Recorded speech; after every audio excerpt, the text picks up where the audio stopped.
Señor juez de investigación preparatoria, esta defensa solicita se declare infundado el requerimiento de prisión preventiva planteado en contra de nuestro defendido Alan Francisco Miramontes Espino por la presunta comisión del delito de feminicidio, por no existir o por no cumplir con los presupuestos exigidos por ley. Según la Fiscalía, la noche del 24 de abril del 2017, el imputado Alan Francisco habría sido quien mató a su conviviente, Elizabeth Bustillos. Esta era madre del menor Rodolfo Arredondo, pero Alan no era el padre biológico, puesto que estas personas iniciaron su relación sentimental, empezaron a cohabitar desde el 2014 en el domicilio de ella, en la calle José Rivarola. La Fiscalía, para señalar tal hecho y decir que existen fundados y graves elementos de convicción, se basa en dos hechos principales. El primero, que el agente de la policía encontró en el cuarto de Alan un BBD, una sudadera y un cuchillo ensangrentado. Esto constituiría el grado de probabilidad de la responsabilidad del imputado. Pero se tiene la declaración del imputado, en el que señala que él es cocinero de un local de hamburguesas, que esa noche del 24 estaba en su trabajo desde las 19 horas y a eso de las 10 de la noche se produce un corte en la mano y producto de esto se desangra su ropa y utiliza el BBD para cubrir la herida. Producto de esto decide retirarse a su domicilio, llegando allí a eso de las 10:30 de la noche. Estaba todo apagado. Se dirige a su habitación, deja las prendas ensangrentadas y se dirige posteriormente a la cocina, en donde encuentra el cadáver de su amada.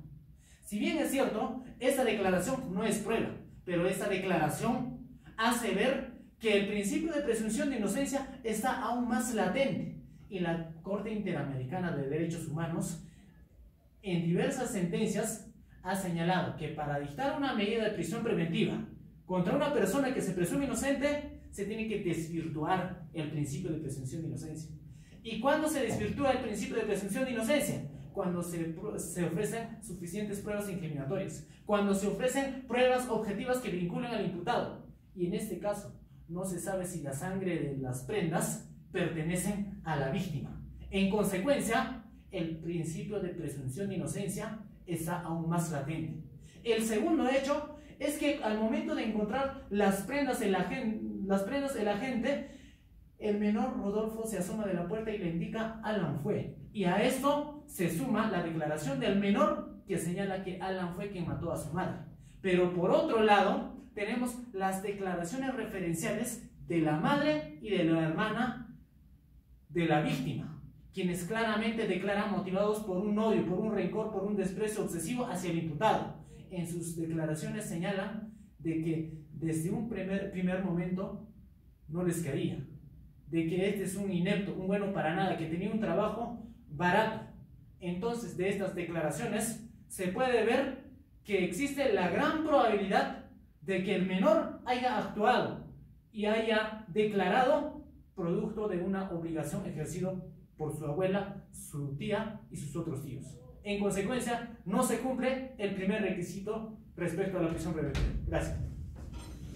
Gracias, señor magistrado. Es momento de referirnos respecto al segundo requisito, la prognosis de la pena. El señor representante del Ministerio Público nos ha indicado que se cumple este requisito ya que ampliamente supera los 4 años. Sin embargo, claramente establece la casación 626-2013 Moquegua que para que ésta sea fundamentada de manera adecuada, se tiene que tener en cuenta las atenuantes, las agravantes, las fórmulas del derecho premial y demás circunstancias, lo cual no ha sucedido en el presente caso, por lo cual, señor magistrado, no se cumple dicho requisito. Respecto al peligro procesal, el cual es el tercer requisito, esta se divide en dos vertientes, el peligro de fuga y el peligro de obstaculización.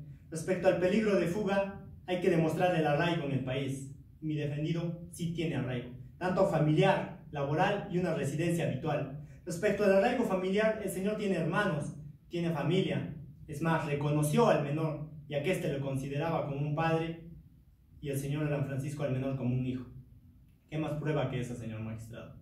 Finalmente, respecto al arraigo laboral, el señor representante del Ministerio Público nos ha indicado que no existe arraigo porque no hay un contrato, por lo cual, señor magistrado, es menester citar la casación 1445-2018 nacional, la cual establece claramente que para demostrar arraigo laboral es suficiente con que una persona realice actividades concretas de las cuales perciba ingresos suficientes para mantenerse tanto a él como a su familia. No es necesario que una persona cuente con un contrato laboral permanente ni realice actividades en una empresa o industria de primer nivel. Respecto al daño ocasionado, señor magistrado, es evidente, hay un gran daño, pero si usted dicta la prisión preventiva, se estará vulnerando el principio o el derecho a la libertad. Asimismo, al llegar mi defendido al lugar de los hechos, ¿qué podía reparar? Los hechos ya se habían consumado, yacía muerta su pareja. Es más, él tuvo la voluntad de llamar a la policía para que se constatara en el lugar de los hechos, recogiera las evidencias y posteriormente se hiciera justicia. Sin embargo, señor magistrado, el representante del Ministerio Público indica que habrá una obstaculización, que existe una obstaculización. Finalmente, a lo último expuesto por el señor fiscal respecto al tatuaje, es un pensamiento subjetivo decir que por el simple hecho de portar un tatuaje, una persona pertenece a una organización criminal. Esto no puede ser valorado. Finalmente, respecto al peligro de obstaculización, aquel que modificare, destruyere un medio probatorio importante para llegar a la verdad de los hechos, estará obstaculizando el proceso, lo cual no sucede en el presente caso. Sin embargo, señor magistrado, respecto a influenciar sobre partes claves del proceso, el menor en este momento se encuentra bajo la tenencia, bajo la custodia de la abuela y de la tía, quienes demuestran claramente un odio hacia el imputado. Señor magistrado, con esto se prueba de que ellos serán quienes influenciarán en el menor para que éste dé una determinada declaración. Eso es todo, señor magistrado. Muy bien, continuando con los demás requisitos introducidos por la Declaración 626-2013 Moquegua, que son la proporcionalidad y la duración de la medida. Respecto a la proporcionalidad, tenemos que esta se basa en tres subprincipios, que son la idoneidad, la necesidad, la razonabilidad o la proporcionalidad propiamente dicha.